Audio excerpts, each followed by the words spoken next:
Kalau penderita masih mau makan, minum gitu, enggak apa-apa. Tapi kalau sudah mulai ada lemah badan, terus tidak mau makan, tidak mau minum, terus pemeriksaan darahnya, trombositnya semakin lama semakin menurun, itu kita harus waspada.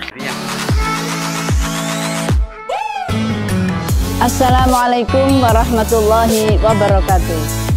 Rumah Sakit Umum Daerah Kabupaten Jombang mempunyai inovasi pelayanan, yaitu talk show Humas Menyapa, di mana dokter spesialis dan subspesialis memberikan sosialisasi dan edukasi kepada masyarakat Kabupaten Jombang dan sekitarnya.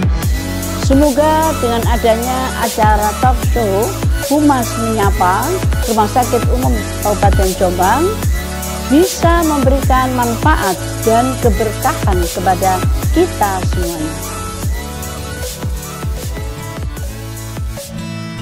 Informasi hari ini, Humas RSUD Jombang menyapa, bincang-bincang dengan Dr. Diah Novita Kurniawati, SP, PD, dokter spesialis penyakit dalam RSUD Jombang, membahas tentang demam berdarah dengue. RSUD Jombang, kami melayani dengan sepenuh hati.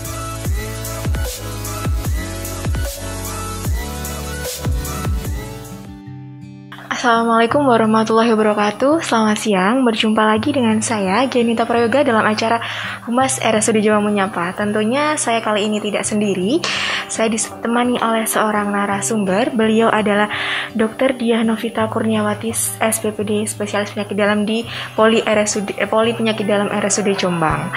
Nah, tentunya tema kali ini kita akan membahas seputar DBD atau demam berdarah dengue ya, Dok ya. Nah, dokter, sebelum kita membahas topik kita pada siang hari ini, mungkin bisa perkenalan sedikit. Katanya tak kenal maka tak sayang ya, dokter ya. Monggo silakan.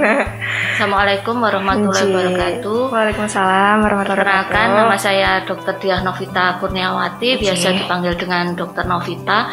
Saya bekerja di RSUD Jombang dan biasanya merawat pasien-pasien di bagian penyakit dalam. Iya, di RSUD Jombang sudah sejak tahun berapa ya, dokter ya, kalau boleh tahu? 2018. Oh, sudah cukup lama, lumayan ya, dokter senior nih. Dokter, seperti yang saya bahas tadi, bahwa topik kita ini seputar tentang demam berdarah dengue atau DBD ya, dokter ya. Nah, dokter, ini kan kita juga tahu bahwa sekarang ini kita sudah memasuki musim penghujan ya, dokter ya. Mungkin bisa dijelaskan apa sih, Dok, demam berdarah dengue itu? Iya, memang sekarang lagi musim ya, musim hujan itu biasanya memang ada peningkatan dari kasus-kasus demam berdarah dengue ini. Jadi kalau untuk definisi, merupakan suatu penyakit infeksi yang disebabkan oleh virus dengue. Ya, manifestasi klinisnya macam-macam, mulai dari panas badan biasanya 2-7 hari, kemudian masa kritisnya 2-3 hari, kemudian disertai dengan nyeri-nyeri pada sekitar mata, kemudian nyeri sendi, kemudian ada ruam, kemudian pembesaran dari kelenjar limpa, seperti itu. Berarti intinya demam berdarah dengue ini ya, dokter ya, virus dengue dengan gejala-gejala klinis demam berdarah, demam gitu, kemudian muncul ruam-ruam di badan, kemudian mengalami nyeri otot dan sendi ya, dokter. Nah, dokter, saya juga pernah mendengar nih istilah ada yang namanya DF ya, dokter ya. Nah, ini bedanya dengan DBD apa sih, Dok? Ya, jadi kalau demam berdarah memang banyak ya pembagiannya gitu. Kalau untuk dengue fever aja, dengue fever biasanya gejala seperti di atas tadi disertai dengan tanpa disertai adanya manifestasi perdarahan. Tapi kalau sudah ke demam berdarah dengue, ada tanda-tanda perdarahan spontan, misalnya perdarahan mukosa, kemudian pasiennya bisa muntah darah, BAB hitam, seperti itu. Oke, nah dokter, mungkin bisa dijelaskan juga gambaran seperti apa dan bagaimana? Kalau untuk gambaran klinis, jadi kita tetap harus waspada apabila ada panas badan 2-7 hari. Kemudian pada pemeriksaan biasanya uji bendungnya yang positif. Kemudian manifestasi perdarahan ya, perdarahan pada mukosa, kemudian perdarahan pada saat muntah darah atau BAB hitam seperti itu. Nah, yang paling gawat itu kalau apabila tidak tertangani untuk perdarahannya gitu, sehingga terjadi shock dengue syndrome gitu. Apa itu dok, shock dengue syndrome ini? Mungkin bisa jelaskan juga. Jadi biasanya kalau pada demam berdarah itu banyak terjadi perdarahan di mana-mana ya, karena trombositnya menurun akibat dari destruksi dari sumsum tulang, kemudian memendek masa dari trombositnya sendiri. Jadi yang diperlukan pada masa awal kita lakukan rehidrasi dulu. Rehidrasi biasanya 7 cc per kilogram berat badan per jam. Apabila itu tidak membaik, kita naikkan cairan itu mulai dari 10 sampai 15 cc per kilogram per jamnya. Apabila ada tanda perdarahan ya kita lakukan pemeriksaan darah lengkap, kemudian hematokrit seperti itu, kemudian APPT atau PTT-nya gitu. Jadi kalau untuk penegakan diagnosa awal kita bisa mengecek darah lengkap, kemudian hematokrit, sama untuk IgG, IgM dengue dan NS1 itu ada di RSUD Jombang pemeriksaannya. Nah, dokter tadi disebutkan bahwa gejalanya ini paling sering demam, kemudian apabila seseorang terjangkit DBD ini, apakah akan langsung muncul ruam gitu dan demam, atau melalui proses inkubasi dulu dok, atau bagaimana? Iya, jadi ada fase-fase tertentu ya, ada yang mengalami asimptomatik. Jadi asimptomatik itu tidak ada gejala sama sekali, cuma pada pemeriksaan darah lengkapnya dia mengalami leukosit, sel darah putih yang turun, sama trombosit yang turun. Nah, untuk klarifikasi derajatnya untuk penderita atau penyakit DBD ini terbagi menjadi berapa dok? Derajatnya itu macam-macam ya, mulai dari demam dengue, kemudian demam berdarah, kemudian kegagalan sirkulasi itu masuk ke shock dengue sampai DSS gitu. Nah dokter, tadi juga dijelaskan bahwa perlu penegakan diagnosa ya dok ya. Nah, terapi atau tata laksana apa yang biasa dilakukan bagi penderita atau bagi pasien-pasien yang mengalami DBD ini dokter? Untuk biasanya kalau pasien dengan rawat jalan, kita lakukan darah lengkap serial. Serial itu dalam waktu 24 jam. Jadi kita lihat ada penurunan trombosit atau kenaikan dari hematokritnya. Apabila trombositnya masih lebih dari 150.000, tetap kita evaluasi tiap harinya. Tapi apabila diperiksakan hasilnya kurang dari 100.000, kita tawarkan pasien tersebut untuk rawat inap. Nah dokter, bahwa kasus DBD ini paling sering dialami anak-anak ya dokter. Benarkah dok bahwa kasus DBD ini memang paling sering atau paling mudah anak-anak sering terjangkit itu dok? Iya, karena anak-anak memang sering terjangkit, cuma untuk kasus akhir-akhir ini remaja ya dok ya. Kenapa anak-anak sering terjangkit ini, karena apa alasannya? Ya karena ini ya, kan dia ini dari virus dengue ya, disebabkan oleh nyamuk Aedes aegypti atau Albopictus. Jadi kalau kondisi rumah yang tanpa kelambu atau seperti itu, terus kemudian tidak pemakaian ini lotion anti nyamuk itu ya mudah terjangkit. Nah dokter, apakah pasien-pasien DBD ini bisa atau bisa ditangani di rumah, dok? Karena kan kita mungkin sebagai masyarakat awam ya kurang tahu ya dokter ya, mungkin gejala-gejalanya mungkin dianggap seperti demam biasa atau bagaimana. Apakah bisa bagi pasien-pasien yang dengan grade atau derajat rendah bisa ditangani atau dirawat di rumah, dan bagaimana caranya mungkin? Iya, jadi kalau untuk yang penanganan derajat pertama itu kita lihat biasanya gejala klinis ya.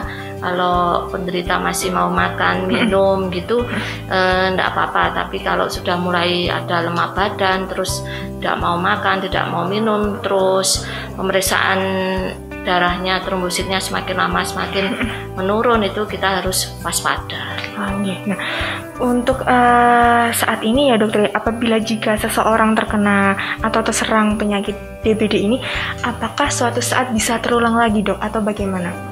Iya, jadi kalau yang kedua kalinya biasanya bisa terulang dan itu lebih parah biasanya, Mbak. Kenapa ya dok? Kok bisa lebih parah gitu?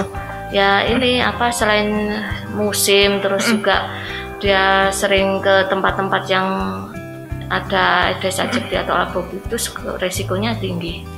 Untuk ini kan dokter Dia Novita juga pelayanan ya dokter di Poli Penyakit Dalam di RSUD Jombang ya dokter ya. Untuk saat ini kunjungan di Poli Penyakit Dalam sudah perharinya berapa pasien ya dokter ya? Dan untuk kasus yang paling banyak, yang paling sering jenengan tangani ini apa saja?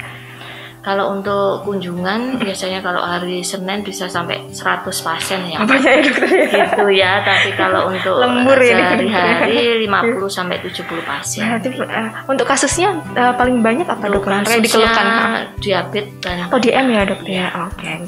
Nah dokter tadi kan dijelaskan juga terkait definisi, kemudian gejala-gejalanya juga sudah. Nah untuk pencegahannya ini dok, apa yang harus kita lakukan untuk mencegah terjadinya penyakit DBD ini ya? Cara mudahnya bagaimana? Iya, jadi ya kebersihan lingkungan itu yang penting. Kemudian kerambu atau sering pakai lotion anti nyamuk gitu. Ya. Berarti menjaga kebersihan, terus memakai lotion anti nyamuk, kemudian menjaga lingkungan sekitar rumah itu juga penting. Wadah-wadah yang berisi air itu kan jentik-jentik air ini juga harus diperhatikan ya dokter ya. Nah, dokter, yang ingin saya tanyakan lagi, apakah ada vaksin untuk penderita DBD ini dok? Untuk mencegah? Iya. Sementara sih masih belum ada. Masih belum ya dok ya. Berarti kemungkinan besar suatu saat akan ada gitu ya dokter ya, untuk mencegah. Nah dokter, mungkin bisa dijelaskan juga untuk saat ini layanan unggulan apa sih dok yang ada di Poli Penyakit Dalam? Mungkin bisa dijelaskan. Untuk kasus apa ini? Untuk kasus DBD monggo, untuk kasus lain juga monggo, tidak apa-apa. Sekalian promosi dok kita dok. Ya kalau fokusnya di demam berdarah ya pemeriksaan yang paling maju di sini ada IgG dan IgM Demu ya. Jadi untuk mengetahui antigen dari virus Demu, kemudian pemeriksaan NS1. Kalau IgM bisa terdeteksi 3-5 hari, kalau antigen kalau NS1 bisa mulai hari pertama sampai hari ke-8.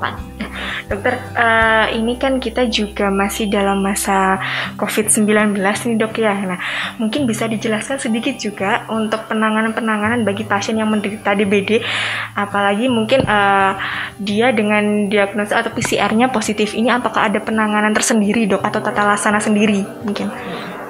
Ya, jadi kalau memang COVID dengan DBD memang sering ya, kemarin memang susah untuk membedakannya karena sama-sama virusnya. Yang jelas sih kalau demam berdarah ada trombosit yang turun, kemudian ada limfosit yang turun. Jadi tetap kita evaluasi manifestasi, gejala klinisnya, kemudian vital sign-nya, tensinya tetap kita evaluasi, kemudian kita evaluasi rehidrasi, kemudian monitor tanda-tanda perdarahan. Kalau untuk COVID biasanya sekarang kita monitor gejalanya, kemudian pemberian antivirus seperti itu. Ya, dan tentunya dengan tempat yang dibedakan ya dokter ya antara pasien COVID dan non COVID ya dokter ya, tetap memperhatikan protokolnya. Nah dokter, untuk saat ini dokter DPJP yang menangani di poli penyakit dalam sudah ada berapa orang ya dokter? Dan untuk poli penyakit dalamnya sendiri ini bukanya dari hari apa sampai dengan hari apa gitu? Untuk polinya kita Senin sampai Jumat ya Pak. Senin sampai Jumat. Ada 6 dokter di poli penyakit dalam. Dokter Dia Novita, kemudian ada dokter Mahfud, kemudian dokter Agatha, dokter Irma, dokter Rastita, dokter Burhan. Wah, sudah ada 6 ya dokter. Saking banyaknya pasien ya. Sepertinya dokter dia ini sudah mulai pusing sepertinya. Semoga diberikan kesehatan ya dokter. Amin. Dokter, sebelum acara ini kita tutup ya dokter, mungkin ada kesan atau pesan yang ingin dokter Dia Novita sampaikan kepada masyarakat semua, mengingat karena kan kita ini juga masih dalam masa pandemi, kemudian kita juga sudah memasuki musim penghujan nih dok ya. Nah mungkin ada tips-tipsnya nih dok yang ingin jenengan sampaikan, monggo silakan. Iya, jadi kalau ada keluhan panas badan kita tetap harus waspada ya, nggak boleh menyepelekan itu hanya batuk pilek saja, karena panas badan banyak banget ini diferensial diagnosisnya. Jadi tetap apabila ada keluhan, kalau tidak membaik langsung periksa ke dokter, kemudian tetap pakai masker. Iya, baik.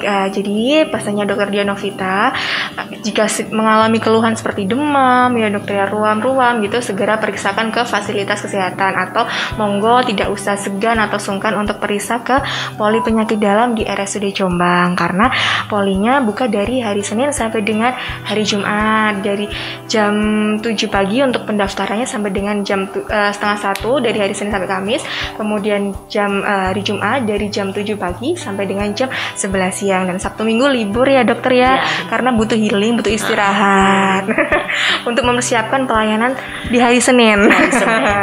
Baik dokter Dia Novita, sebelumnya matur nuwun sangat karena sudah bersedia hadir di acara kami.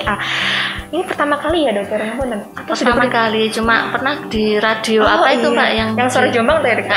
Ya, berarti ini perdana ini ya. Nah mungkin selanjutnya bersedia hadir di acara kita dengan topik yang berbeda gitu. Semoga apa yang jenengan sampaikan ini bisa mengedukatif, sudah bisa bermanfaat untuk kita semua dokter ya. Amin. Baik pemirsa Humas RSUD Jombang Menyapa, cukup sekian acara kita hari ini, dan jangan lupa untuk like, subscribe, dan share di channel YouTube kami. Dan wassalamualaikum warahmatullahi wabarakatuh. Selamat siang.